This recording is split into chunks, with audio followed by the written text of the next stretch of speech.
question of all of us: where were you in 2017 when we had the worst president in the history of the United States? We will all be able to say the United Democratic Party led the resistance. That is newly elected Democratic Party Chairman Tom Perez with some strong language as he takes the reins to lead the opposition against President Trump. But will it translate to votes? With me now, an all-star panel: former Republican presidential candidate Rick Santorum from the great Commonwealth of Pennsylvania, former Democratic Governor of Michigan Jennifer Granholm, Republican Congressman Mark Sanford of South Carolina, and Democratic Congressman Ruben Gallego of Arizona. Thanks one and all for being here. Governor, let me start with you. You were a supporter of Tom Perez. As you know, there are Ellison supporters, Sanders supporters, who feel like the fix was in and there was a smear campaign against Ellison. What do you say to that? There was definitely no smear campaign, but what we saw, and as Tom Perez said to you, I mean, they're actually legitimately friends. And what Tom did in his first act, which was to say, essentially, bring Ellison up by acclamation, make him the deputy chair, was a great expression of unity, a great expression of generosity on Tom's personal part. But I think it wasn't hard for him because they are good friends. Now it's going to be up to both of them to make the case to the Sanders supporters and to those who supported Ellison that we are better united. As Ellison said himself, we don't have the luxury of walking out of that room yesterday in Atlanta being divided. We have a lot of work to do, and it starts with healing. But I have to say, Congressman, with all due respect, you heard Senator Sanders this morning. He didn't exactly deny that he thinks Tom Perez is the same old, as he had said in his statement. He's not going to hand over his mailing list to the DNC. He's going to keep it and back the progressive candidates he wants to. It seems like there still is going to be something of a rift. I think at the end of the day, we have to really look at the fact that we really brought the two best candidates to be the head of the party. You know, Tom Perez is really bringing in the labor aspect of the Democratic Party, a group of voters that we need to get back. Also Latinos. You know, he is the first Latino DNC chair in the history of the Democratic Party, a growing demographic that really overperformed last time. Now we have Keith that's joining in within the DNC leadership, who's going to bring progressives. Now the idea of emails or no emails being there, I think at the end of the day that's going to be irrelevant. We already see the excitement that's happening. We have a candidate down in Georgia who's raised $1 million just online in a district that is traditionally a Republican district. So, you know, we know that the elements of the progressive movement are going to come back into the fold, into the Democratic Party, and they're going to energize it. We're going to be stronger for it. Senator Santorum, you were talking about the possibility of attracting these white working class voters before Donald Trump even was really even thinking about running for president. You wrote a book about it, in fact. Do you think that the Democrats can put them back in play? Yeah, the problem with that is that the Democratic Party has become the party of Bernie Sanders. I mean, they are the progressives. That's who control. I mean, to say there is a substantive difference between Perez and Ellison, there's no substantive difference. I mean, it was a style difference, a sort of connection difference. But on the philosophy, this is Bernie Sanders' party. And as striking as the Republican transformation under Trump is, it's even more striking, in my opinion, from a policy point of view, the transformation of the Democratic Party to be really the party of a Vermont socialist.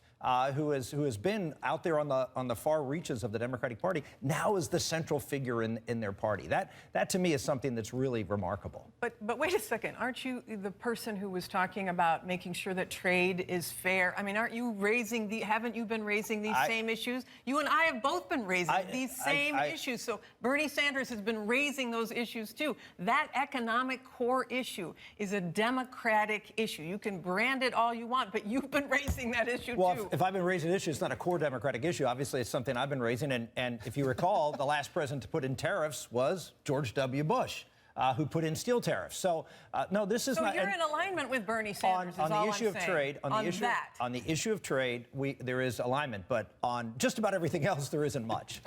I would just say this, leaving trade aside, what's going to be interesting here, and I hear it from voters consistently back home, is what Carville talked about. It's the economy stupid, it's the economy stupid, it's the economy stupid.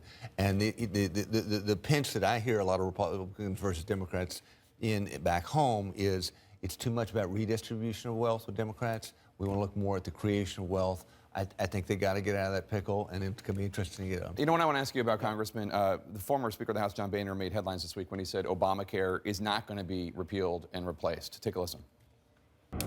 I shouldn't have called it repeal and replace because that's not what's going to happen. They're basically going to fix the flaws and put a more conservative box around it. Is that going to be good enough, what he's talking about?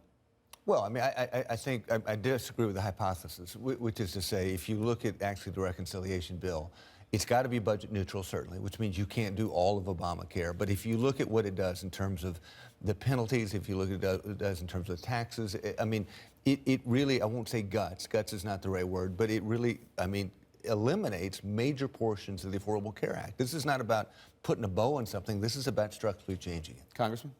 Look, the GOP really backed themselves into a corner here. For years and years, they were talking about, getting rid of Obamacare, and now they have a problem. They don't know how to get rid of it while keeping the popular areas of it, including Medicaid expansion, which is very important to a lot of GOP states that have balanced their budget based on Medicaid expansion, and at the same time, making sure they keep lifetime caps off, all these things that are very popular. If you start unraveling portions of the ACA, you could pretty much create a shock to the insurance market, which would have horrible repercussions for them electorally, and they just don't know how to do it right now.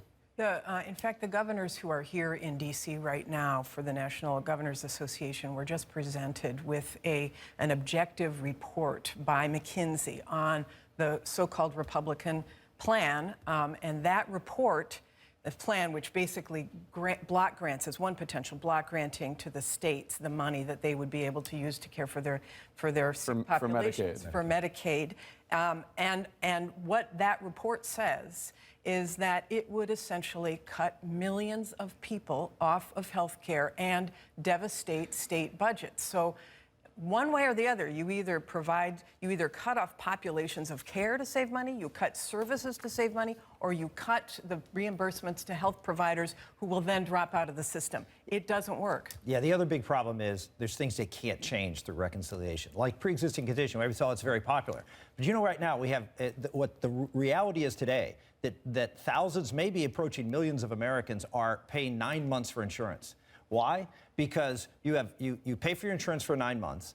There's a provision in Obamacare that says you can't be thrown off your plan for 3 months. So you stop paying in September. You can't get thrown off your plan to the end of the year. You have a right to guaranteed issue because of no pre-existing condition. And so you buy a new plan in January. So people are paying 9 months for 12 months of care. And it's happening more and more and more as people get the gig.